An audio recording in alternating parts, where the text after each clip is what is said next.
नमस्कार विद्यार्थी मित्रांनो, मी सुशील सोनवणे आपले सर्वज्ञ करिअर अकॅडमीमध्ये स्वागत करतो. मित्रांनो, आज आपण चौथा पार्ट घेऊन आलेलो आहे की ज्या पार्टमध्ये आपण अनएम्प्लॉयमेंट आणि दारिद्र्य नावाचा जो आपण चॅप्टर लास्ट लेक्चरमध्ये आपण शिकलो, त्या चॅप्टरशी संबंधित जे काही करंट अफेअर्स आहेत ते करंट अफेअर्स, अनएम्प्लॉयमेंट म्हणजे बेरोजगारीशी संबंधित करंट अफेअर आणि बेरोजगारीच्या महत्त्वाच्या ज्या काही संकल्पना असतील या संपूर्ण कंटेंटवर आपण हा चौथा व्हिडिओ घेऊन आलेलो आहोत. नेक्स्ट व्हिडिओ आपला फॉरेन ट्रेडवर असणार आहे. सो जास्तीत जास्त तुम्ही, मला माहिती आहे तुम्ही पहिल्या 3 व्हिडिओला खूप छान रिस्पॉन्स दिलेला आहे. असाच रिस्पॉन्स तुम्ही पुढेही देत राहणार आहात आणि तुमच्या मार्क्समध्ये व्हॅल्यू ॲडिशन करण्याचं काम जे आहे ते आपले ही लेक्चर सिरीज करत आहे आणि या सर्वांचा फायदा सर्व विद्यार्थ्यांपर्यंत पोहोचला पाहिजे ही जबाबदारी तुमची आहे. सो जास्तीत जास्त विद्यार्थ्यांपर्यंत शेअर करा, लाईक करा, कमेंट करा आणि सबस्क्राईब करायला विसरू नका. चला जाऊया आजच्या पहिल्या पार्टकडे. ओके, पहिल्या क्वेश्चनकडे जाऊया आपण. बघा, आजचा पहिला जो प्रश्न फ्रेम केलेला आहे मित्रांनो, तर तो क्वेश्चन फ्रेम केलेला आहे तो म्हणजे कशावर आहे? बहुआयामी दारिद्र्य. आता मी तुम्हाला बोललो होतो की आपण या पार्टमध्ये काय करणार आहोत, दारिद्र्य चॅप्टरचे आपण जे लास्ट लेक्चरला ज्या समित्या महत्त्वाच्या संकल्पना बघितल्या, तर आजच्या लेक्चरला आपण दारिद्र्य, बेरोजगारीचं करंट अफेअर आणि त्याचे बेरोजगारीशी संबंधित महत्त्वाच्या संकल्पना हे शिकून घेणार आहोत. सो आजचा पहिला जो करंट अफेअर रिलेटेड जो काही क्वेश्चन आपण फ्रेम केलेला आहे तो म्हणजे कशावर आहे? बहुआयामी दारिद्र्य निर्देशांकावर आहे. तर बहुआयामी जो दारिद्र्य निर्देशांक आहे मित्रांनो, यालाच मल्टी डायमेन्शनल पॉवर्टी इंडेक्स म्हटलं जातं. काय म्हटलं जातं? यालाच मल्टी डायमेन्शनल पॉवर्टी इंडेक्स म्हटलं जातं. मग हा जो मल्टी डायमेन्शनल पॉवर्टी इंडेक्स आहे याविषयी आपल्याला काय म्हटलेलं आहे? खालील विधाने अभ्यासा. त्याच्यामध्ये पहिलं जे विधान दिलेलं आहे की हा निर्देशांक आरोग्य, शिक्षण आणि राहणीमानाचा दर्जा या 3 आयामांवरून मोजला जातो. तर हे स्टेटमेंट जे काही आहे मित्रांनो, हे अगदी करेक्ट स्टेटमेंट आहे, कारण की हा जो बहुआयामी दारिद्र्य निर्देशांक आहे हा सर्वात पहिल्यांदा 2010 मध्ये प्रकाशित करण्यात आलेला होता आणि 2010च्या अगोदर बघा बरं का, 2010ला MPI आलेला आहे, मल्टी डायमेन्शनल पॉवर्टी इंडेक्स आलेला आहे. मग 2010च्या अगोदर काय केलं जात होतं? जो मानव विकास निर्देशांक आहे, मानव विकास अहवाल आहे HDR, तर या HDR मध्ये 1997 पासून HPI ह्युमन पॉवर्टी इंडेक्स म्हणजे मानवी दारिद्र्य निर्देशांक हा काय केला जात होता? निर्देशांक जाहीर केला जात होता. तर या निर्देशांकाची जागा बघा बरं का, या निर्देशांकाची जागा 2010 मध्ये कोणत्या निर्देशांकाने घेतलेली आहे? मल्टी डायमेन्शनल पॉवर्टी इंडेक्सने घेतलेली आहे. आणि हा जो मल्टी डायमेन्शनल पॉवर्टी इंडेक्स आहे याच्यामध्ये 3 महत्त्वाचे आयाम आहेत आणि या 3 आयामांशी संबंधित महत्त्वाचे 10 इंडिकेटर्स आहेत, निर्देशांक आहेत.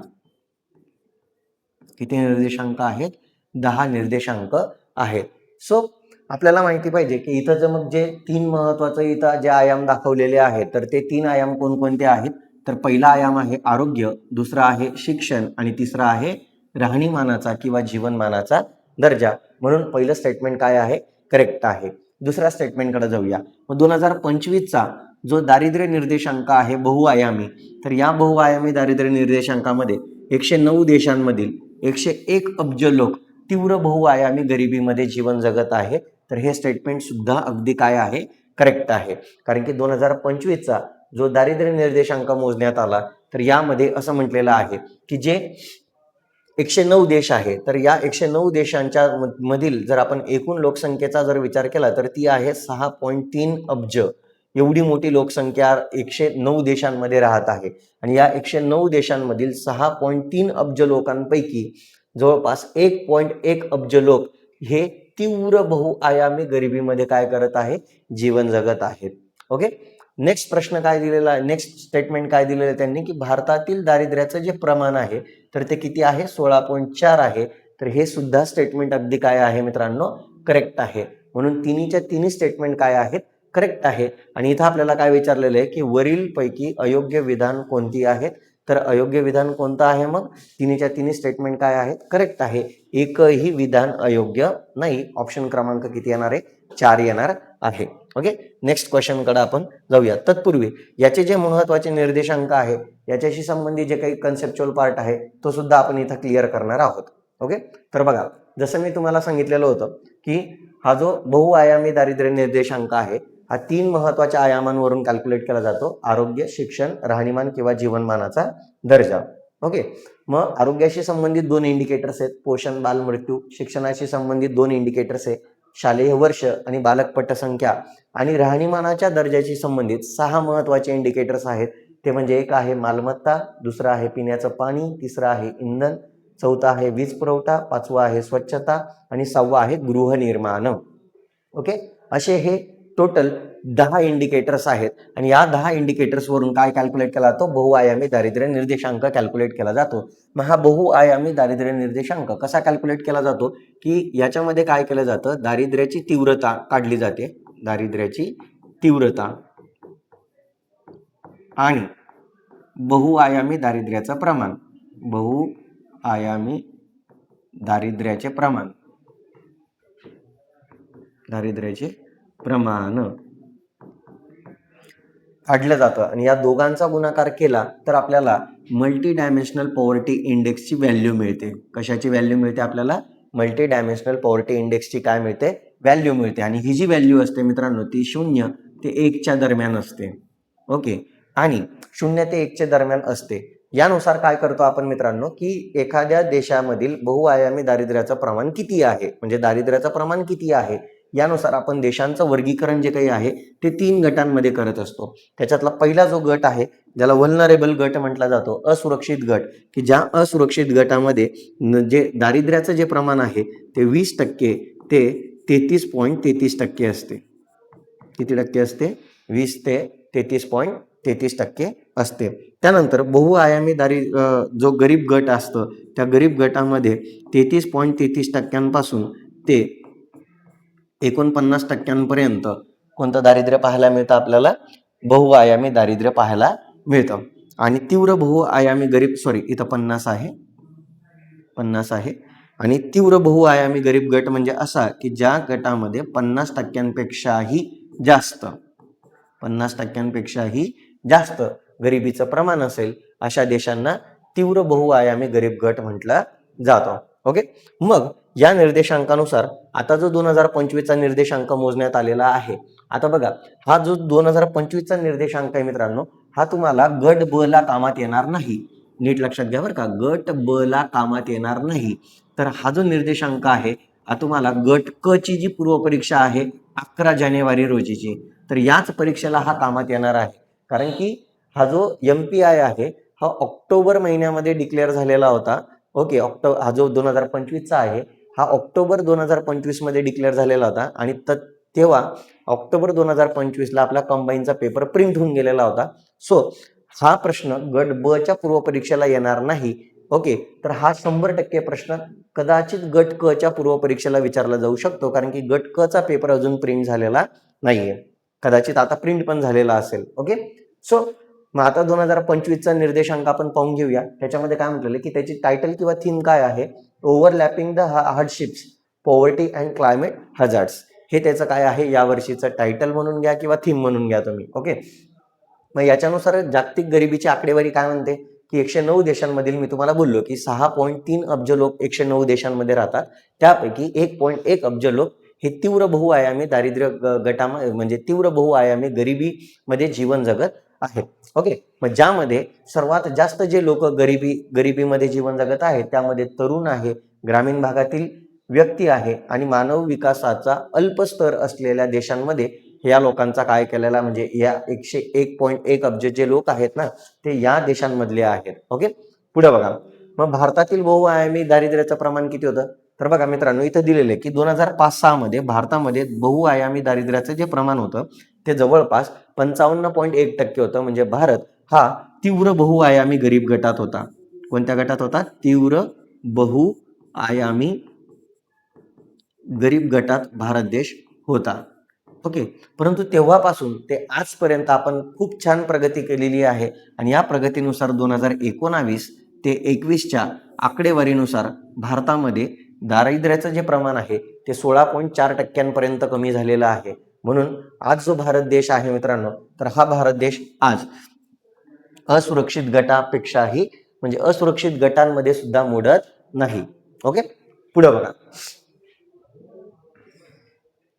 पुढचा प्रश्न बघा, पुढचा प्रश्न कशाशी संबंधित आहे तर बघा, पुढचा जो प्रश्न आहे तर त्याच्यामध्ये म्हटलेलं आहे की 2023च्या राष्ट्रीय बहुआयामी दारिद्र्य निर्देशांकाविषयी खालीलपैकी कोणते विधाने अचूक आहेत, अचूक विधानं फाइंड आउट करायची. आणि हा कोणता निर्देशांक आहे 2023चा, कोणता आहे, national multi dimensional poverty index आहे. हा जो इंडिकेटर आहे मित्रांनो, हा सर्वात पहिल्यांदा 2021ला कोणी प्रकाशित केला होता, नीती आयोगाने प्रकाशित केलेला होता. बघा बरं का, नीती आयोगाने प्रकाशित केलेला होता. आणि नीती आयोगाने कोणाच्या मदतीने हा प्रकाशित केलेला होता तर UNDP, United Nations Development Programme, आणि OPHI, Oxford Poverty and Human Development Initiative, या दोन संस्थांच्या मदतीने 2021ला भारताच्या नीती आयोगाने भारतातील राज्यांची प्रगती या दारिद्र्य दूर करण्यामध्ये कुठेपर्यंत पोहोचलेली आहे हे मोजण्यासाठी त्या नॅशनल मल्टी डायमेन्शनल पॉवर्टी इंडेक्सची काय केलेली होती, घोषणा केलेली होती, जाहीर केलेला होता. यानुसार आता आपल्याला काही विधानं ओळखायची आहेत, त्याच्यातले अचूक विधान कोणती आहेत. चला जाऊया पहिल्या विधानाकडे. तर राज्यांमध्ये सर्वाधिक दारिद्र्य हे बिहार राज्यामध्ये, तर सर्वात कमी जे दारिद्र्य आहे हे केरळ राज्यात आहे. ओके, तर हे राज्यांच्या बाबतीत झालं. दुसरं स्टेटमेंट बघा काय म्हटलंय, केंद्रशासित प्रदेशांमध्ये सर्वाधिक दारिद्र्य हे दादरा नगर हवेली आणि दीव दमण मध्ये असून तर सर्वात कमी जे दारिद्र्य आहे ते पुदुचेरीमध्ये आहे. तर लक्षात घ्या मित्रांनो, हा जो निर्देशांक आहे national multi dimensional poverty index, हा MPIच्या धर्तीवरच तयार केलेला आहे. म्हणून जो MPI होता, ओके, तर या MPI मध्ये 3 आयाम होते, 3 आयाम आणि 10 निर्देशांक होते. तर आता हा जो national multi dimensional poverty index जो नीती आयोगाने तयार केलेला आहे त्याच्यामध्ये बी तेच 3 आयाम घेतलेले आहेत, परंतु या 3 आयामांशी संबंधित 12 महत्वाचे निर्देशांकांचा समावेश करण्यात आलेला आहे. म्हणजेच या 10 निर्देशांकांमध्ये 2 निर्देशांक नव्याने ऍड करण्यात आलेले आहेत. आणि ते 2 निर्देशांक म्हणजे कोणते आहेत तर एक आरोग्याशी संबंधित आहे, आरोग्याशी संबंधित एक इंडिकेटर वाढवण्यात आला, तो म्हणजे कोणता आहे, जन्मपूर्व काळजी, जन्मपूर्व काळजी. आणि दुसरा जो इंडिकेटर आहे तो जीवनमानाच्या दर्जाशी संबंधित आहे, जीवनमान दर्जा याच्याशी संबंधित असून त्याच्यामध्ये आहे बँक खाते. ओके, सो हे 2 इंडिकेटर वाढल्यामुळे काय झालेलं आहे की आधीचे जे 10 निर्देशांक होते ते जसेच्या तसे आहेत, त्यांच्यामध्ये फक्त हे 2 आरोग्याशी संबंधित 1 आणि जीवनमानाच्या दर्जाशी संबंधित 1 असे हे 2 महत्वाचे काय करण्यात आले, इंडिकेटर वाढवण्यात आले. आणि त्यामुळे हा जो national multi dimensional poverty index आहे हा 3 आयाम आणि 12 निर्देशांकाद्वारे मोजला गेलेला आहे. ओके, सर्वात पहिल्यांदा हा 2021ला मोजला गेला होता, त्यानंतर आता 2023ला डिक्लेअर केलेला आहे. तर 2023च्या आकडेवारीमध्ये बघा, तर हे कॅल्क्युलेट करताना बघा मित्रांनो काय करण्यात आलेलं होतं, national family health survey, national family health survey याचा वापर करण्यात आलेला होता 19 ते 21. ओके, या सर्वेचा जो डेटा होता त्या डेटाचा वापर करून हे काय करण्यात आलेलं होतं, मोजण्यात आलेला आहे. ओके, मग याच्यानुसार काय म्हटलेलं आहे की जे म्हटलेलं आहे की राज्यांमध्ये सर्वाधिक दारिद्र्य हे बिहार राज्यात होतं आणि सर्वात कमी दारिद्र्य हे केरळ राज्यात होतं. तर हे अगदी करेक्ट आहे मित्रांनो. जवळपास बिहार राज्यामध्ये अप्रॉक्सिमेट 33% आसपास दारिद्र्य आहे आणि केरळमध्ये जवळपास 0.55% दारिद्र्य आहे. ओके, आणि म्हणून पहिलं स्टेटमेंट अगदी करेक्ट आहे. आणि दुसऱ्या स्टेटमेंटकडे जर आपण गेलो तर केंद्रशासित प्रदेशांमध्ये सर्वाधिक दारिद्र्य हे दादरा नगर हवेली आणि दीव दमण मध्ये, तर सर्वात कमी दारिद्र्य हे पुदुचेरीमध्ये आहे. तर हे दोघं स्टेटमेंट काय आहेत मित्रांनो, अगदी करेक्ट आहे. आणि आपल्याला काय विचारलेलं होतं, अचूक विधाने कोणती आहे, तर अचूक विधान काय आहे, अ आणि ब दोन्हीही. ओके, मग सो आपण लिस्ट पाहून घेऊया कोणकोणत्या राज्यांमध्ये सर्वात जास्त दारिद्र्य आहे. ओके, चला बघा, हा जो national multi dimensional poverty index आहे, मी तुम्हाला अगोदरच बोललो की हा कधीपासून डिक्लेअर केला जातोय, 2021 मध्ये डिक्लेअर केला गेलेला आहे. कोणाच्या मदतीने, UNDP आणि OPHI यांच्या मदतीने नीती आयोगाने हा तयार केलेला आहे. याच्यामध्ये 3 आयाम असून 12 निर्देशांक आहे आणि याचंही मूल्य सेम पद्धतीने काढलं जातं की दारिद्र्याची तीव्रता आणि बहुआयामी दारिद्र्याचं प्रमाण या दोघांचा गुणाकार करून राष्ट्रीय बहुआयामी दारिद्र्य निर्देशांक काढला जातो. ओके, त्याच्यानुसार बघा मी तुम्हाला बोललो की आरोग्याशी संबंधित तेच पहिले जे 2 इंडिकेटर्स होते ते जसेच्या तसे, त्याच्यात फक्त एक इंडिकेटर वाढवला, जन्मपूर्व काळजी. आणि बघा शिक्षणाशी संबंधित तेच 2 इंडिकेटर, जीवनमानाच्या दर्जाशी संबंधित तेच 6 इंडिकेटर, फक्त याच्यामध्ये एक नवीन इंडिकेटर ऍड केला. तो नवीन इंडिकेटर कोणता होता? बँक खाते, जसं इथं दिलेलं बघा, बँक खाते. ओके. सो आता हा जो 25चा निर्देशांक आहे, सॉरी 2023चा निर्देशांक आहे, तर हा निर्देशांक मी तुम्हाला बोललो नॅशनल फॅमिली हेल्थ सर्व्हे 2019 ते 21 मध्ये जो नॅशनल फॅमिली हेल्थ सर्व्हे केला गेलेला आहे, याच्या आकडेवारीनुसार हा कॅल्क्युलेट करण्यात आलेला आहे. ओके. सो याच्या आकडेवारीनुसार बघा तुम्हाला बोललो की इथं राज्यांमध्ये सर्वाधिक बहुआयामी गरिबीचं प्रमाण कोणत्या राज्यामध्ये आहे? 1 नंबर बिहार आहे, 2 नंबर झारखंड आहे, 3 नंबर कोण आहे? मेघालय आहे. ओके. बिहार, झारखंड, मेघालय या राज्यांमध्ये सर्वात जास्त दारिद्र्य भारतामध्ये पाहायला मिळत आहे. तर सर्वात कमी दारिद्र्य हे 1 नंबर केरळमध्ये, 2 नंबर गोवा, 3 नंबर तमिळनाडूमध्ये. ओके. सो हे 3 राज्य होते की ज्या 3 राज्यांमध्ये सर्वात कमी दारिद्र्याचं प्रमाण आपल्याला पाहायला मिळत आहे. पुढे बघा केंद्रशासित प्रदेशांचा जर आपण विचार केला तर केंद्रशासित प्रदेशांमध्ये सर्वाधिक बहुआयामी गरिबीचं जे प्रमाण होतं ते दादरा नगर हवेलीमध्ये आपल्याला पाहायला मिळत आहे. दादरा नगर हवेली आणि दमन दीवमध्ये. तर 2 नंबर आहे जम्मू काश्मीर, 3 नंबर आहे लडाख. यांच्यामध्ये सर्वात जास्त बहुआयामी दारिद्र्याचं प्रमाण आपल्याला पाहायला मिळत आहे. तर सर्वात कमी जे दारिद्र्याचं प्रमाण आहे ते दारिद्र्याचं प्रमाण कोणत्या केंद्रशासित प्रदेशात आहे? पुदुचेरीमध्ये आहे. 2 नंबर लक्षद्वीप, 3 नंबर कोणी? अंदमान आणि निकोबार. ओके. हा करंटचा डेटा आहे. हा करंटचा डेटा तुमच्या नोट्समध्ये काय करून घ्यायचा आहे? अपडेट करून घ्यायचा आहे. ओके. पुढे जाऊया. पुढचा प्रश्न बघा काय दिलेला आहे. पुढचा प्रश्न की जागतिक उपासमारीचा जो निर्देशांक आहे 2025 याविषयी योग्य विधाने कोणती? आता हा जो 2025चा निर्देशांक आहे मित्रांनो, अगेन हा जो असतो हा सुद्धा निर्देशांक ऑक्टोबर महिन्यातच येतो. सो हा सुद्धा निर्देशांक गट ब ला तुम्हाला कामात येणार नाही, तर हा तुम्हाला गट क ला कामात येणार आहे 11 जानेवारीच्या पेपरला. आणि हा जो गट ब चा आहे हा तुम्हाला जो आपला आता होणार आहे, तर या गट ब च्या पूर्व परीक्षेला हा कामात येणार नाही. हा निर्देशांक गट क च्या पूर्व परीक्षेला कामात येणार आहे. ओके. कारण की ऑक्टोबर 2025 मध्ये भारत आपला कंबाईन गट ब चा पेपर प्रिंट झालेला आहे, गट क चा पेपर प्रिंट झालेला नाहीये. सो त्याच्यात हा येण्याची दाट शक्यता आहे. मग बघा जागतिक उपासमारीचा जो निर्देशांक 2025 आहे याविषयी आपल्याला योग्य विधाने फाइंड आउट करायची आहे. तर सर्वात पहिले आपण याचा इतिहास समजून घेऊया. हा जो जागतिक उपासमारीचा निर्देशांक यालाच ग्लोबल हंगर इंडेक्स म्हणतात. आणि हा जो ग्लोबल हंगर इंडेक्स आहे मित्रांनो हा सगळ्यात पहिल्यांदा 2006 पासून डिक्लेअर केला जात आहे. तत्कालीन इफ्प्री नावाची संस्था होती, international food policy and research institute नावाची संस्था या निर्देशांकाला काय करत होती? जाहीर करत होती. ओके. तेव्हापासून हा दरवर्षी जाहीर केला जातो. आणि ओके लक्षात ठेवा हा दरवर्षी जाहीर केला जातो. ओके. त्यानंतर याच्याविषयी आपण ते विधाने पाहून घेऊ कोणकोणते आहे. तर बघा पहिलं स्टेटमेंट दिलेले 123 देशांच्या यादीमध्ये भारताला 102वे स्थान मिळालेले आहे. तर हे अगदी करेक्ट आहे मित्रांनो. 102व्या क्रमांकावर सध्या भारत आहे 123 देशांच्या यादीमध्ये. त्यानंतर दुसरं जे महत्वाचं स्टेटमेंट देण्यात आलेलं आहे की त्याच्यामध्ये काय म्हटलेलं की भारत बघा 25.8 गुणांसह भारत मध्यम उपासमार या गटामध्ये आहे. तर हे सुद्धा स्टेटमेंट अगदी काय आहे मित्रांनो? करेक्ट आहे. आणि पुढं या यादीत सर्वात शेवटचे जे स्थान आहे म्हणजे 123वा देश, 123वा देश हा सोमालिया आहे.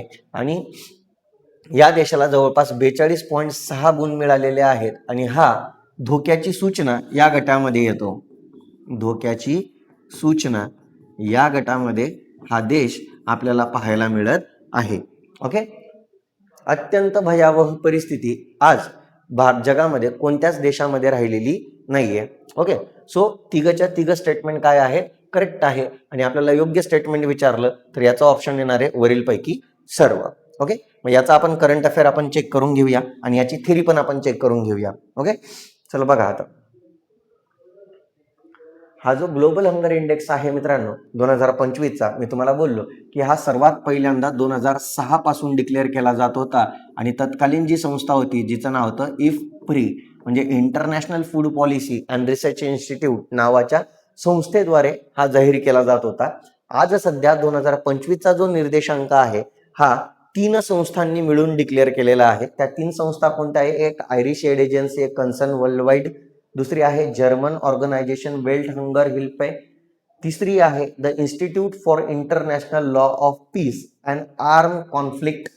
ओके, ही तिसरी संस्था आहे. लक्षात घ्या मित्रांनो, 2024 पर्यंतचा जो निर्देशांक होता तो फक्त 2च ऑर्गनायझेशन डिक्लेअर करत होते. यावेळी पहिल्यांदा ही जी तिसरी ऑर्गनायझेशन आहे जिचं नाव आहे institute of international law of peace and arm conflict, या संस्थेने पार्टिसिपेट केलेला आहे हा निर्देशांक जाहीर करण्यामध्ये. सो काहीतरी वेगळं घडलेलं आहे म्हणून करंट अफेअरला येण्याची दाट शक्यता आहे. सो करून ठेवा. ओके, दुसरं मग देशांचे जे गुण असतात मित्रांनो, तर हे देशांचे गुण 0 ते बघा बरं का 0 ते 100 पर्यंत त्यांना काय देण्यात येतात? गुण देण्यात येतात. आणि त्या गुणांनुसार देशांचं वर्गीकरण वेगवेगळ्या 5 गटांमध्ये केलं जातं. आता बघा, तर हे जे हा जो ग्लोबल हंगर इंडेक्स आहे हा महत्वाच्या 3 घटकांवरून मोजला जातो. तर एक म्हणजे काय आहे? बालमृत्यू आहे. एक म्हणजे काय आहे?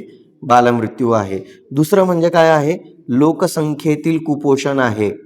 लोकसंख्येतील कुपोषण आहे. ओके, आणि तिसरा जो सगळ्यात महत्वाचा घटक आहे ते म्हणजे काय आहे? बालकांतील कुपोषण. बालकांतील कुपोषण. आणि बालकातील जे कुपोषण आहे म्हणजेच 0 ते 5 वयोगटातील बालकांमध्ये जे कुपोषण आढळतं ते, हे जे कुपोषण आहे हे आपण 2 प्रकारे आपल्याला लक्षात ठेवायचं आहे. एक म्हणजे शुष्क कुपोषण ज्याला चाइल्ड वास्टिंग म्हटलं जातं, आणि दुसरं आहे खुरटे कुपोषण ज्याला चाइल्ड स्टंटिंग म्हटलं जातं. ओके, शुष्क कुपोषण, खुरटे कुपोषण म्हणजे काय? वयानुसार उंची कमी असणं. खुरटे कुपोषण म्हणजे काय? वयानुसार उंची कमी असणं आणि उंचीनुसार वजन कमी असणं, याला शुष्क कुपोषण म्हटलं जातं, चाइल्ड वास्टिंग म्हटलं जातं. ओके, म्हणजेच या 3 महत्वाचे घटक, बालमृत्यू, लोकसंख्येतील कुपोषण आणि बालकांमधील हे 2 प्रकारचं कुपोषण, यानुसार हा इंडिकेटर मोजला जातो आणि त्यानुसार प्रत्येक देशाला 0 ते 100 गुण दिले जातात. त्यानुसार देशांचं वर्गीकरण 5 गटात केलं जातं. एक म्हणजे कमी उपासमार की ज्याच्यामध्ये 0 ते 9.9 गुण दिले जातात. त्याच्यानंतर मध्यम उपासमार असते. मध्यम उपासमारीमध्ये 10 ते 19.9 असतं. त्याच्यानंतर गंभीर उपासमार ज्याच्यामध्ये 20 ते 34.9 असतं गुण. आणि त्याच्यानंतर असते धोक्याची सूचना की ज्याच्यामध्ये गुण असतात 35 ते 49. आणि अत्यंत भयावह परिस्थिती ज्याच्याच गुण असतात 50 पेक्षा जास्त. ओके, सो यानुसार देशांचं वर्गीकरण हे 5 गटांमध्ये केलं जातं आणि ज्यानुसार आज भारताचा जर स्कोअर बघितला आपण तर तो कोणत्या गटामध्ये येतो? गंभीर उपासमार या गटामध्ये येतो. ओके, पुढे जाऊया. बघा,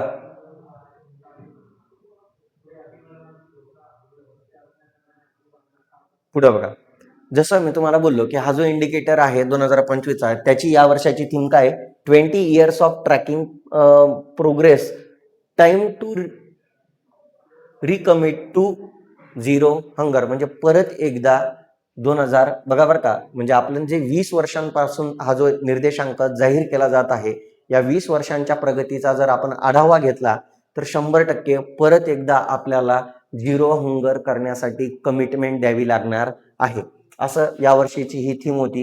यानुसार बघा, पहिली जी रँक आहे ती जगातले 25 देश असे आहेत की ज्या देशांचा स्कोअर किती आहे? 5 पेक्षाही कमी आहे.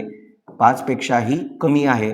म्हणून पहिल्या 25च्या 25 देशांना एक रँक देण्यात आलेली आहे. बरोबर, त्याच्यामुळे पहिली रँक किती देशांना देण्यात आलेली आहे? 25 देशांना देण्यात आलेली आहे. शेवटची जी रँक आहे 123वा देश सोमालिया आहे, त्याचे 42.6 गुण आहे आणि तो धोक्याची सूचना या गटात आहे. त्यानंतर भारतासंदर्भात जर आपण बोलायचं झालं तर तुम्हाला बोललो की 123 देशांपैकी भारत 102व्या क्रमांकावर असून भारताचे गुण किती आहे? 25.8 आहे आणि भारत गंभीर उपासमार या गटामध्ये आहे. जर शेजारच्या देशांचा विचार केला आपण तर पाकिस्तान 94व्या क्रमांकावर आहे, बांगलादेश 88व्या क्रमांकावर आहे आणि श्रीलंका 66व्या क्रमांकावर आहे. या देशांची प्रगती, या निर्देशांकानुसार या देशांची प्रगती भारतापेक्षाही चांगली आहे. ओके, त्याच्यामुळे नेहमीच भारत सरकार आणि ही ज्या संस्था आहेत, जर्मन ऑर्गनायझेशन आणि आयरिश एड एजन्सी, यांच्यामध्ये नेहमी वाद होत असतो. कारण की यांची जी मेजर करण्याची जी पद्धत आहे ती पद्धत चुकीची आहे. ओके, पुढे बघा. नेक्स्ट जो क्वेश्चन आहे तो कशावर आहे? जागतिक भूक निर्देशांक 2024. मग आता बघा मित्रांनो, हा निर्देशांक गट ब आणि गट क दोघांनाही कामात येणार आहे, कारण की हा मागच्या वर्षीचा आहे. म्हणून जर MPSC आयोगाला ग्लोबल हंगर इंडेक्सवर प्रश्न टाकायचा असेल तर तो 100% 2024च्या निर्देशांकावर टाकणार आहे. सो आपल्याला इथं काय विचारलेलं आहे की जागतिक भूक निर्देशांक 2024 नुसार भारत 127 देशांच्या यादीमध्ये कितव्या क्रमांकावर होता? तर लक्षात घ्या मित्रांनो की भारत 2024 मध्ये 105व्या क्रमांकावर होता. आता बघा, हा जो क्रमांक 102 वा हा 2025 नुसार आहे, बरोबर. हा जो 2005 आहे हा 2024 नुसार आहे. हा जो 111 आहे हा 2023 नुसार आहे आणि 107 जो आहे हा 2022 नुसार आहे.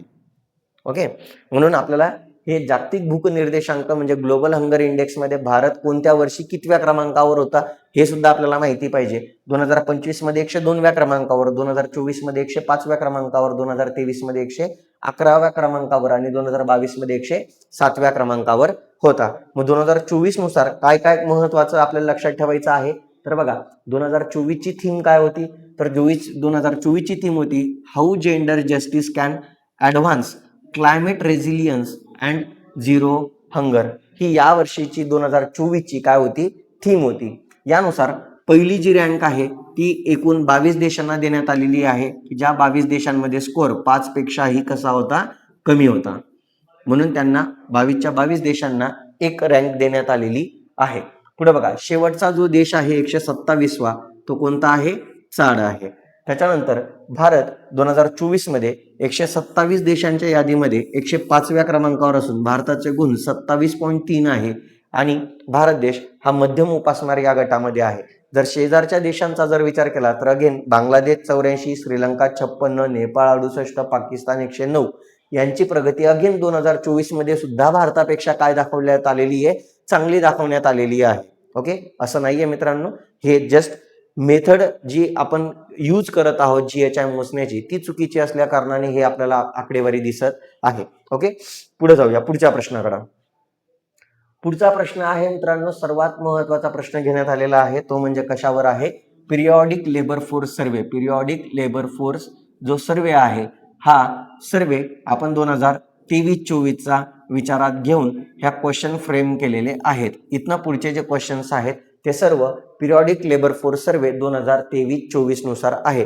हा जो सर्वे आहे मित्रांनो हा जुलै 2023 ते जून, बघा का, ते जून 2024 मध्ये करण्यात आलेला आहे आणि या आकडेवारीनुसार आपल्याला काही प्रश्न विचारण्यात आलेले आहे. ओके, तर या प्रश्नानुसार काय म्हटलेलं आहे की याच्यानुसार योग्य जोड्या जुळवायच्या आहेत. तर इथं कामगारांचे प्रकार दिलेले आहेत आणि त्यांचा रोजगारामध्ये वाटा किती आहे हे आपल्याला याच्या योग्य जोड्या जुळवायच्या आहेत. तर लक्षात घ्या मित्रांनो की आपण कामगारांचे प्रकार शिकलेलो होतो. कामगार म्हणजे काय की असा कुठलाही व्यक्ती की जो काय करत आहे की आर्थिक आणि बौद्धिक प्रयत्न करून राष्ट्रीय उत्पन्नामध्ये भर घालत आहे, अशा कुठल्याही व्यक्तीला आपण काय म्हणत असतो? कामगार म्हणत असतो. या कामगारांचे 3 गटांमध्ये वर्गीकरण केलं जातं. पहिला जो आहे तो म्हणजे नियमित पगारदार आहे. नियमित पगारदार किंवा नियमित वेतनदार, ज्याला आपण रेग्युलर सॅलरीड एम्प्लॉई म्हणतो, हे जे एम्प्लॉई येत असतात मित्रांनो हे इतरांच्या कृषी किंवा गैरकृषी उपक्रमामध्ये काम करतात आणि त्या बदल्यात मालकाकडून मासिक आधारावर काय प्राप्त करत असतात? उत्पन्न प्राप्त करत असतात. यांना नियमित वेतनदार म्हटलं जातं. किरकोळ मजुरी कामगारालाच आपण इंग्लिशमध्ये कॅज्युअल वेज लेबर म्हणतो आणि हे जे कॅज्युअल वेज लेबर असतात हे सुद्धा इतरांच्याच कृषी किंवा गैरकृषी उपक्रमांमध्ये काम करून त्या बदल्यात मालकाकडून दैनिक आधारावर काय प्राप्त करत असतात? मजुरी प्राप्त करत असतात. म्हणून यांना किरकोळ मजुरी कामगार म्हटलं जातं. आणि लास्ट असतात स्वयंरोजगारीत, की जे स्वतःचेच कृषी किंवा गैरकृषी उपक्रम काय करत असतात? चालवत असतात. ओके, मग यांच्यानुसार की आज सध्या भारतामध्ये जेवढे लोक रोजगारावर आहेत त्या रोजगारामध्ये या 3 गटांचा वाटा किती आहे हे आपल्याला एक्झामला विचारण्यात आलेलं आहे. तर नेहमी लक्षात ठेवा मित्रांनो की यावेळी पहिल्यांदा असं घडलेलं आहे की बघा स्वयंरोजगारितांचं प्रमाण भारतामध्ये सर्वात जास्त असतं, म्हणून इथं आपण डायरेक्ट जोडी काय लावून टाकायची बघा, वर्ष कोणतंही विचार न करता आपण डायरेक्ट जोडी लावू शकतो. कसं, आकडेवारी लक्षात जरी नसेल तरी आपल्याला माहिती पाहिजे की भारतामध्ये सर्वात जास्त रोजगाराचा वाटा या 3 कामगारांपैकी कोणत्या कामगारांचा असतो, तर सर्वात जास्त रोजगारामध्ये वाटा हा स्वयंरोजगारितांचा असतो, म्हणून यांच्यामध्ये जे सर्वात जास्त पर्सेंटेज आहे त्याची जोडी तुम्ही स्वयंरोजगारितांशी लावून टाका. ओके. दुसरी महत्वाची गोष्ट की 2000 हा 2023-24चा निर्देशांक आहे. ओके. जर आपण मागच्या निर्देशांकांचा विचार केला म्हणजेच 2022-23 आणि 2021-22 या दोन निर्देशांकानुसार जर आपण विचार केला मित्रांनो तर याच्यामध्ये 1 नंबर येतो स्वयंरोजगारीत, बघा बरं का, स्वयंरोजगारीत. त्यानंतर येतात किरकोळ मजुरी कामगार, किरकोळ मजुरी कामगार, आणि सर्वात कमी जे प्रमाण असतं तर ते प्रमाण होतं नियमित वेतनदार, नियमित वेतनदार. झालं. म्हणजे 2022-23 मध्ये 2022-23 विचारू द्या किंवा 2021-22 विचारू द्या, यामध्ये सर्वात जास्त जे प्रमाण होतं ते स्वयंरोजगारितांचं होतं, त्यापेक्षा कमी किरकोळ मजुरी कामगारांचं होतं आणि त्यापेक्षा कमी नियमित वेतनदारांचं होतं. ओके. हा क्रम होता 2022-23 आणि 2021-22 मध्ये. पण 2023-24 मध्ये पहिल्यांदा असं घडलेलं आहे की हे जे नियमित वेतनदार आहे यांचं पर्सेंटेज वाढून गेलेलं आहे आणि यांचं पर्सेंटेज सध्या किती झालेलं आहे, 21.7 झालेलं आहे. आणि किरकोळ मजुरी कामगारांचं प्रमाण काय झालेलं आहे, कमी झालेलं आहे, ते झालेलं आहे 19.8%. सो इथं पहिल्यांदा नियमित वेतनदारांनी किरकोळ मजुरी कामगारांना मागं टाकलेलं आहे, म्हणजे भारतातला नियमित वेतनदारांची टक्केवारी काय होत आहे, वाढत आहे, हे इंडिकेट करत आहे. आणि किरकोळ मजुरी कमवणाऱ्या कामगारांचं प्रमाण हे भारतात कमी होत आहे, ही एक पॉझिटिव्ह गोष्ट आपल्याला याच्यातून दिसत आहे. म्हणून येणाऱ्या परीक्षेला याच्यावर प्रश्न येऊ शकतो, म्हणून आपण हा क्वेश्चन फ्रेम केलेला आहे. ओके. याचं उत्तर असणार आहे, काय असणार आहे, 2-1-3. 2-1-3 ऑप्शन क्रमांक किती येणार आहे, 3 येणार आहे. ओके. पुढे जाऊया. जसं मी तुम्हाला बोललो बघा, हा जो प्रकार घेतलेला आहे आपण त्याच्यानुसार मी तुम्हाला आकडेवारी दिलेली आहे बघा. जसं नियमित वेतनदारांचं प्रमाण बघा 21.7, त्याच्यानंतर किरकोळ मजुरी कामगारांचं 19.8 आणि स्वयंरोजगारितांचं प्रमाण 58.4. आणि मी तुम्हाला काय बोललो की किरकोळ मजुरी कामगारांचं प्रमाण हे जास्त असतं 2022-23 आणि 2021-22 मध्ये. सर्वात जास्त प्रमाण तर स्वयंरोजगारितांचं आहे बघा, 58, 57, 55 यांचं प्रमाण नेहमी जास्तच असणार आहे. परंतु किरकोळ मजुरी कामगारांचं प्रमाण हे 2022-23 आणि 2021-22 मध्ये कसं होतं, जास्त होतं. बघा इथं 21.8 आहे, तर इथं नियमित वेतनदारांचं प्रमाण बघा 20.9 आहे, म्हणजे यांच्यापेक्षा कसं आहे, कमी. इथं 22.7 आहे, इथं 21.5 आहे, म्हणजे यांच्यापेक्षा कसं आहे, कमी आहे. म्हणून मी तुम्हाला म्हटलं जर क्रम विचारला आणि 2022-23 असेल, 22-23 असेल किंवा 21-22 असेल तर सर्वात जास्त स्वयंरोजगारी, किरकोळ मजुरी कामगार, नियमित वेतनदार. पण जर 2023-24 आला तर स्वयंरोजगारीत, नियमित वेतनदार आणि किरकोळ मजुरी कामगार. ओके. पुढे जाऊया. दुसरं की आता पुढचा प्रश्न काय म्हटलेला आहे की योग्य जोड्या जुळवा. अगेन याच्यामध्ये काय म्हटलेलं आहे की अर्थव्यवस्थेची क्षेत्र आणि त्या क्षेत्रांमध्ये कामगारांचं प्रमाण किती आहे, की कोणत्या क्षेत्रामध्ये किती प्रमाणामध्ये कामगार इन्व्हॉल्व्ह झालेले आहेत, यांची आपल्याला योग्य जोड्या लावायच्या आहेत. आता बघा मित्रांनो, त्याच्यानुसार आपल्याला सगळ्यांना माहिती आहे की पूर्वीपासून ते आजपर्यंत भारताच्या अर्थव्यवस्थेमध्ये सर्वात जास्त कामगारांचं जे प्रमाण आहे ते बाय डिफॉल्ट कोणत्या क्षेत्रामध्ये आहे, कृषी क्षेत्रामध्ये आहे. एवढं मोठं बघा मित्रांनो, 2000 हे जी आकडेवारी आहे ही again periodic labour force survey 2023-24च्या principal status plus subsidiary status या पद्धतीनुसार हे आपण घेतलेलं आहे. ओके. म्हणजेच नित्य प्रमुख आणि दुय्यम दर्जानुसार हे आपण पर्सेंटेज घेतलेलं आहे की भारतात आजही सर्वात जास्त कामगारांचं जे प्रमाण आहे ते कृषी क्षेत्रामध्येच आपल्याला पाहायला मिळत आहे आणि ते आहे 46.1%. त्यानंतर भारतात सर्वात जास्त जे प्रमाण असतं मित्रांनो, तर ते सेवा क्षेत्रामध्ये काम करणाऱ्या लोकांचं असतं. म्हणून सेवा क्षेत्रामध्ये सर्वात जास्त कामगार असतात, ते किती आहे? 29.7%. आणि उद्योग क्षेत्राचा जर वाटा विचारला तर उद्योग क्षेत्रामध्ये काम करणाऱ्या कामगारांचं प्रमाण हे किती आहे? 24.1% आहे. म्हणजेच आज भारतामध्ये सर्वात जास्त रोजगार पुरवणारं क्षेत्र आहे कृषी क्षेत्र, 2 नंबर आहे सेवा क्षेत्र, 3 नंबर आहे उद्योग क्षेत्र. गेल्या मागच्या कोणत्याही वर्षाचा, जसं इथं 2023-24 आहे ना, मग तुम्हाला 2022-23चा डेटा विचारू द्या, किंवा तुम्हाला 2021-22चा डेटा विचारू द्या, किंवा तुम्हाला 2020-21चा डेटा विचारू द्या, कोणताही डेटा विचारला तर सर्वात 1 नंबरचं क्षेत्र येणारे कामगारांच्या याच्यामध्ये कृषी, 2 नंबर सेवा आणि 3 नंबर कोणतं येणार आहे? उद्योग. राहील लक्षात? कोणतंही विचारू द्या, वर्ष कोणतंही विचारू द्या, आपल्याला आकडेवारी पाठ करण्याची गरज राहणार नाही. आपल्याला फक्त एवढं माहिती पाहिजे की कोणत्या क्षेत्रामध्ये सर्वात जास्त कामगार कामाला आहेत. ओके, पुढे जाऊया. याचा ऑप्शन आपल्याला माहिती पाहिजे. कृषी क्षेत्र किती आहे? 1 आहे.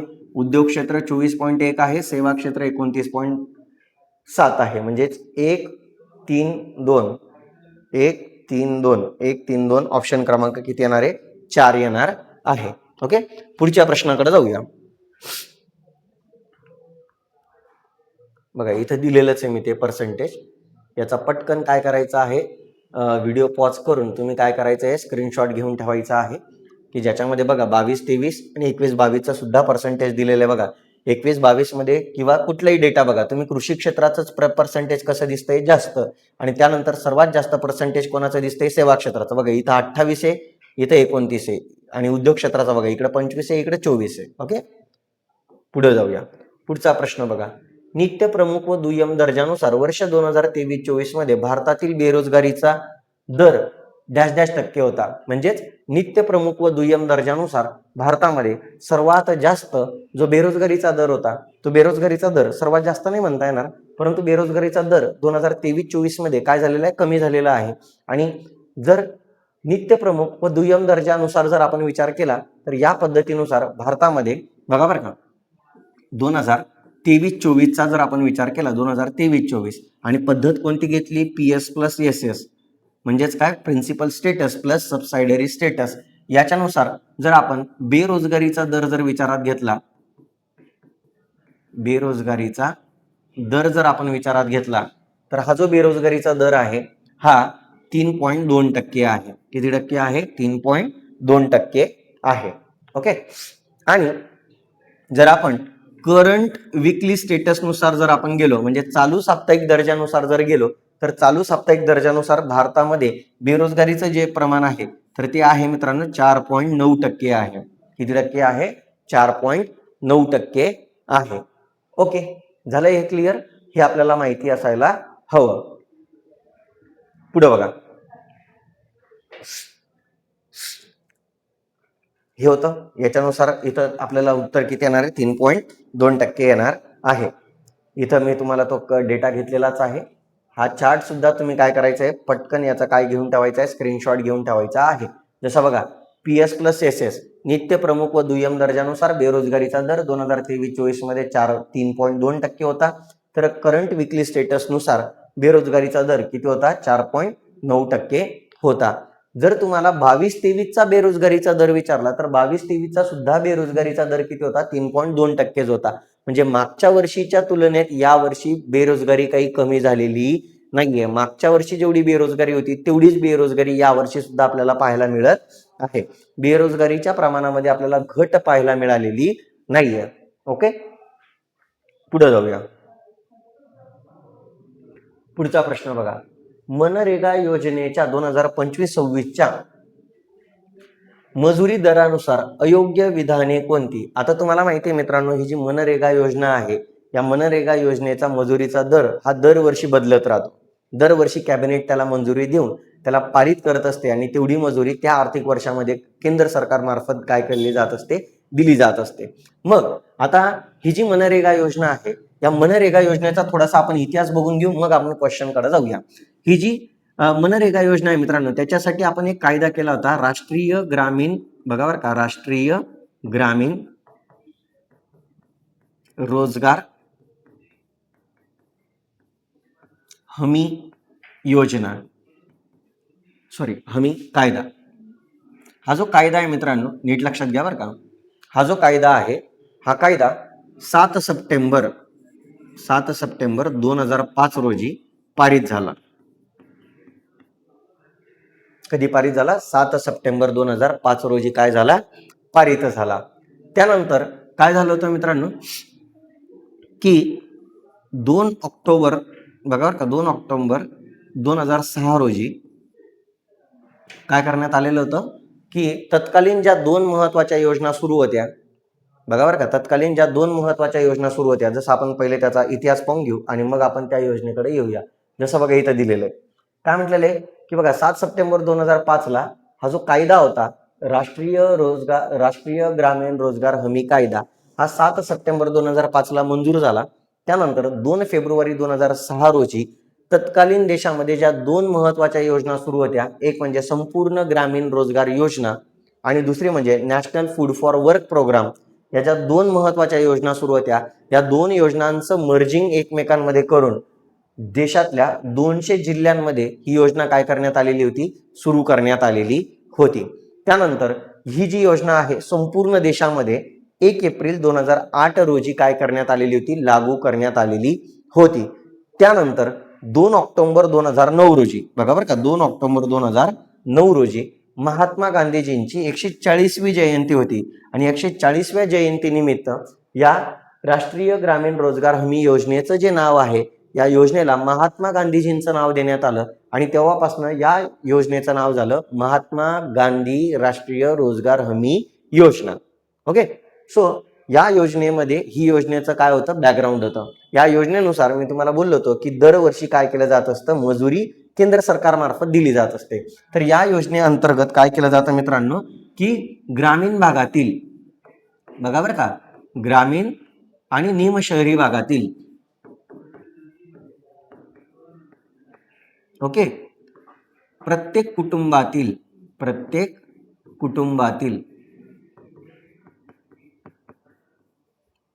एका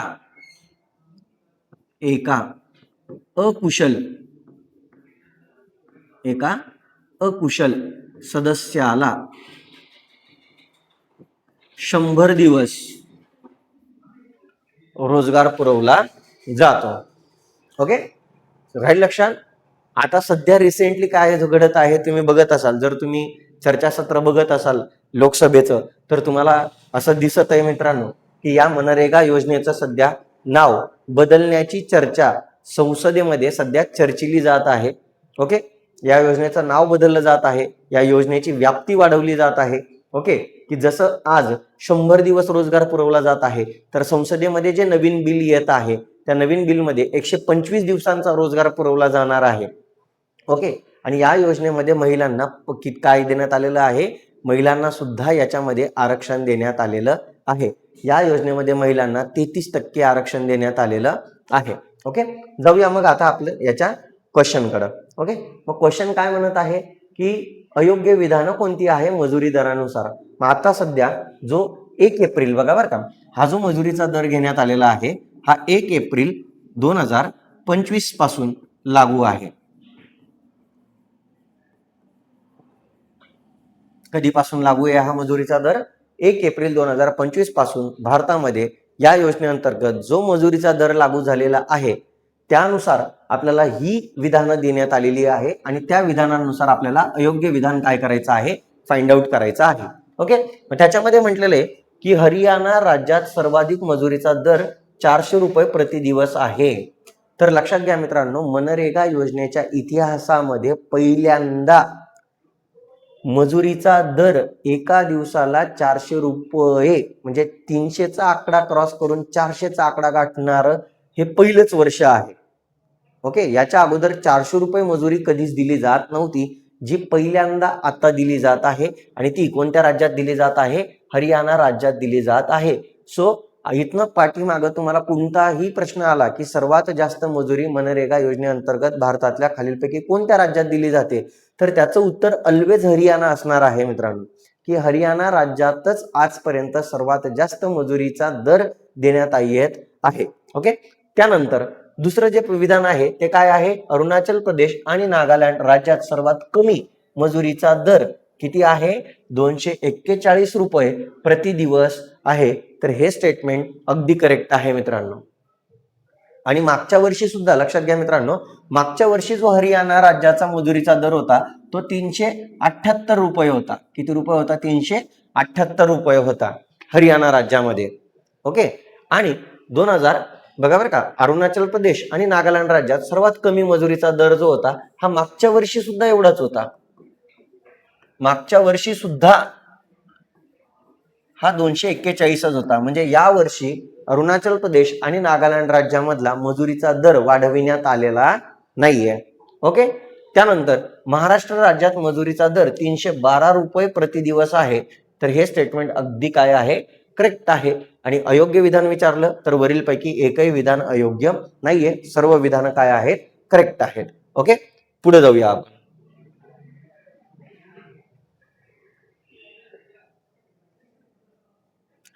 जसं बघा इथं मी मजुरीचा दर दिलेला आहे. या मजुरीच्या दरानुसार बघा काय म्हटलेलं आहे की हरियाणा राज्यात 400 रुपये मजुरी दिली जाते. मागच्या वर्षी ती किती होती, 374 रुपये होती.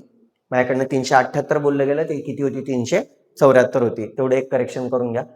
2 नंबर गोवा आहे 378, 3 नंबर कर्नाटक आहे 370, आणि सर्वात कमी मजुरीचा जो दर आहे तो अरुणाचल प्रदेश राज्यात 241, नागालँड राज्यात पण 241 आहे. महाराष्ट्रात सध्या मजुरीचा दर 312 रुपये प्रति दिवस आहे. ओके, हा मागच्या वर्षीचा मजुरीचा दर आहे. ओके, पुढे जाऊया. पुढचा प्रश्न बघा काय म्हटलेलं आहे की अदृश्य बेरोजगारी विषयी खालील विधाने अभ्यासा. अदृश्य बेरोजगारीलाच आपण काय म्हणतो रे मित्रांनो, छुपी बेरोजगारी म्हणतो. कोणती बेरोजगारी म्हणतो, छुपी बेरोजगारी म्हणतो किंवा प्रच्छन्न बेरोजगारी म्हणतो, ज्याला इंग्लिशमध्ये डिस्गस्ट अनएम्प्लॉयमेंट म्हटलं जातं. आणि याच्याविषयी आपल्याला काय विचारलेलं आहे, कोणती विधानं फाइंड आउट करायची आहे, अयोग्य विधानं फाइंड आउट करायची आहेत. ओके, मग तुम्हाला काय माहिती आहे मित्रांनो की अदृश्य बेरोजगारी म्हणजे काय असते, की याच्यात पहिलं स्टेटमेंट मध्येच दिलेलं आहे की एकाच कामासाठी जेव्हा आवश्यकतेपेक्षा जास्त लोक काम करतात तेव्हा ती बेकारी निर्माण होते. याचा अर्थ काय की जेव्हा एखादं काम करण्यासाठी जेवढ्या मजुरांची आवश्यकता आहे त्यापेक्षा जेव्हा जास्तीचे मजूर तिथं काम करायला लागतात तेव्हा जास्तीचे जे मजूर असतात त्यांना छुपे बेरोजगार किंवा अदृश्य बेरोजगार म्हटलं जात असतं. कारण की फॉर एक्झाम्पल एक लक्षात घेऊया मित्रांनो की समजा आपल्याला असं कन्सिडर करायचं की समजा आपल्याला 20 किलो गव्हाचं उत्पादन घ्यायचं आहे. किती किलो गव्हाचं उत्पादन घ्यायचं आहे, समजा 20 किलो गव्हाचं उत्पादन घ्यायचं आहे. आणि हे 20 किलो गव्हाचं उत्पादन घेण्यासाठी समजा एका व्यक्तीची गरज आहे. एक व्यक्ती त्याच्या पूर्ण क्षमतेने 20 किलो गव्हाचं उत्पादन घेऊ शकतो. परंतु जेव्हा एवढंच उत्पादन घेण्यासाठी जेव्हा एकापेक्षा जास्त व्यक्ती काम करतील, समजा इथं 5 व्यक्ती काम करत आहेत. किती व्यक्ती काम करत आहे, 5 व्यक्ती कामाला ठेवलेले आहेत. आणि तरी सुद्धा 5 व्यक्ती कामाला ठेवून सुद्धा गव्हाचं उत्पादन किती येत आहे, 20 किलो येत आहे. किती किलो येत आहे, 20 किलो येत आहे. याचा अर्थ काय रे मित्रांनो की जेव्हा एक व्यक्ती स्वतःच्या पूर्ण क्षमतेने काम करत होता तेव्हा तो 20 किलो गव्हाचं उत्पादन घेत होता. आणि आता तेच गव्हाचं तेवढ्याच वजनाच्या किंवा आपण तेवढंच उत्पादन जेव्हा आज घेतोय, पण ते तेवढंच उत्पादन आज घेण्यासाठी जेव्हा 5 व्यक्ती आपण कामाला ठेवत असू, तर बघा मित्रांनो हे काम फक्त एका व्यक्तीचं आहे. किती किलो गव्हाचं उत्पादन घेणं, 20 किलो. मग जेव्हा इथं 4 एक्स्ट्रा लोक काम करतायत, बरोबर, त्यांची उत्पादकता काहीच दिसत नाही ना. त्यांना कामावर ठेवलं काय आणि त्यांना कामावरनं काढून टाकलं काय. उत्पादनामध्ये बघा ना, जर जास्तीचे लोक कामाला आले तर उत्पादनात वाढ व्हायला पाहिजे. जर बघा ना कामावरनं माणसं कमी करून टाकले तर उत्पादनात घट व्हायला पाहिजे. मग इथं जर आपण इथले 4 लोक जर आपण कामावरनं काढून टाकले तर उत्पादनात घट होईल का, नाही. कारण की एक व्यक्तीची उत्पादकता तेवढीच आहे, बरोबर. आणि जेव्हा आपण हे 4 लोक एक्स्ट्रा कामावर घेतले तेव्हा गव्हाच्या उत्पादनामध्ये वाढ झाली का, नाही. याचा अर्थ काय, 4 लोक जास्तीचे लोक कामावर ठेवून उत्पादकतेमध्ये वाढ झाली नाही किंवा यांना कामावरनं काढून टाकल्यानंतर सुद्धा उत्पादनामध्ये घट होऊ शकली नाही. म्हणून असं म्हटलं जातं की जे अतिरिक्त श्रमिक असतात यांची सीमांत उत्पादकता वाढत राहते. हे पहिलं स्टेटमेंट करेक्ट आहे, पण दुसरं स्टेटमेंट काय आहे, इनकरेक्ट आहे. तर इथं वाढत राहत नाही, तर अतिरिक्त श्रमिकांची सीमांत उत्पादकता काय राहते, शून्य राहते. काय राहते, शून्य राहते. ओके, पुढे जाऊया आपण.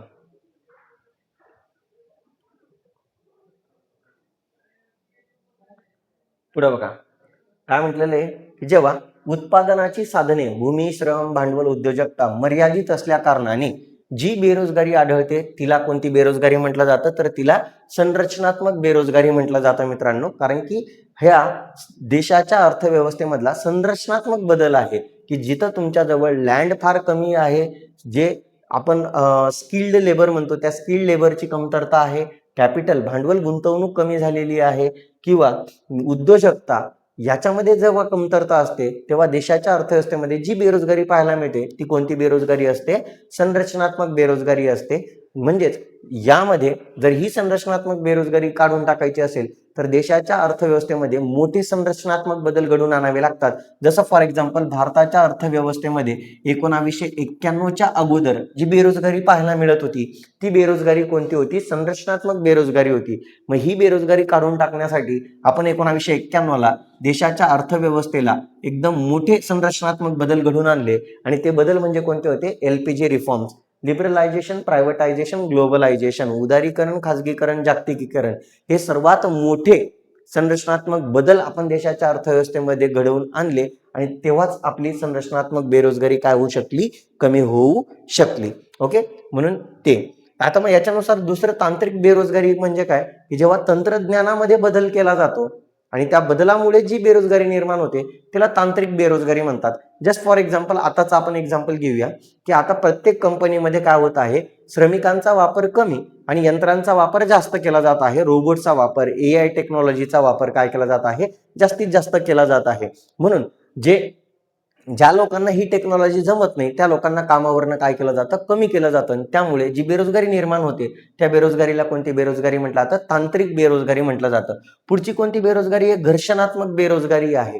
घर्षणात्मक बेरोजगारी म्हणजे नेमकं काय होतं बघा मित्रांनो, जेव्हा एखाद्या उद्योगामध्ये उत्पादनामध्ये काय होते, घट होते, बरोबर, कच्च्या मालामध्ये टंचाई निर्माण होते किंवा विजेमध्ये कपात केली जाते. त्यामुळे होतं काय मित्रांनो की उद्योजक जो असतो तो स्वतःचं उत्पादन काय करतो, कमी करतो. आणि उत्पादन कमी करत असल्यामुळे तो काय करतो, बऱ्याचशा कामगारांना कामावरनं काय करतो, काढून टाकतो. म्हणून जेव्हा या कामगारांना कामावरनं काढून टाकलं जातं, बरोबर, या कारणांमुळे, तेव्हा हे कामगार जोपर्यंत दुसरं काम त्यांना मिळत नाही तोपर्यंत स्वतःच्या जीवनाशी संघर्ष करत असतात.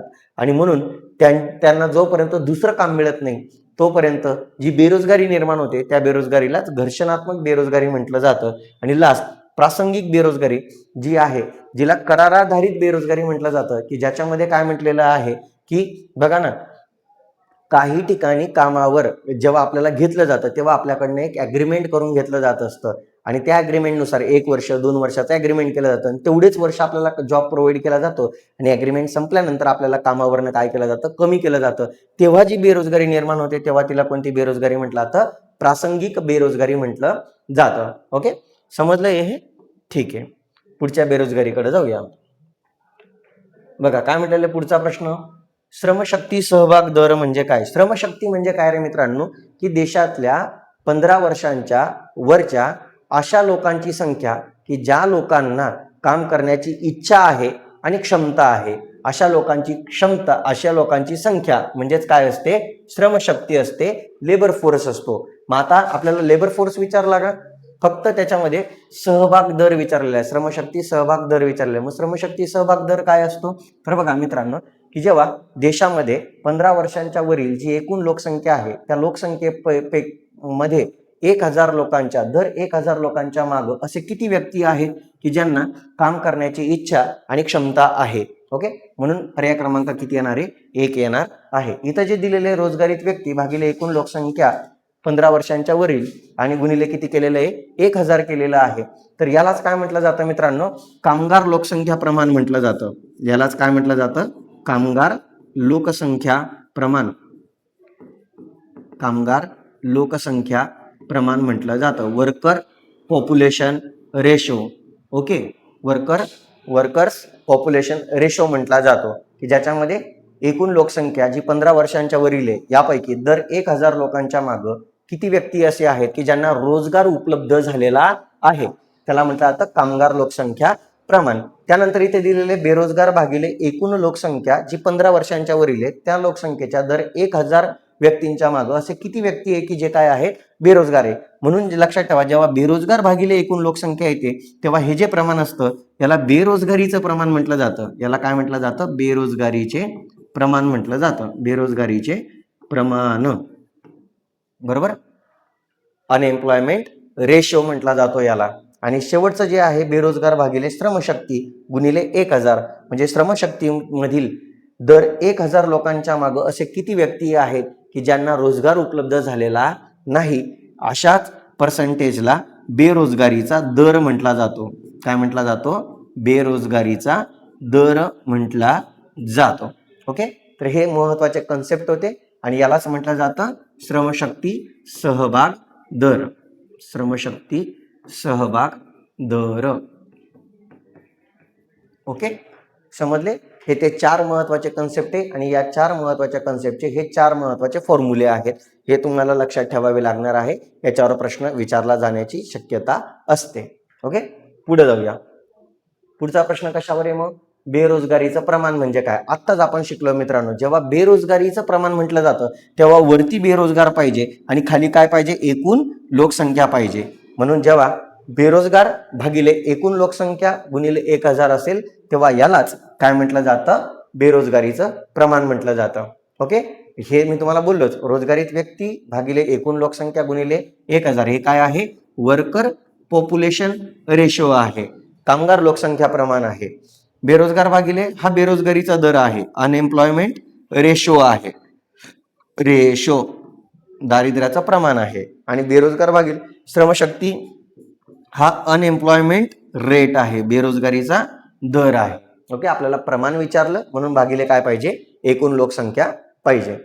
आणि लास्ट आजचा शेवटचा प्रश्न काय म्हटलेला आहे, सर्वेक्षण पूर्व 7 दिवसांमध्ये कोणत्याही एका दिवसात किमान 1 तास काम करणाऱ्या व्यक्तीस खालीलपैकी कोणत्या स्थितीवर रोजगारावर मानले जाणार. बघा मित्रांनो, रोजगार आणि बेरोजगाराची मोजमाप करत असताना आपण 3 पद्धतींचा वापर करतो. एक म्हणजे प्रिन्सिपल स्टेटस.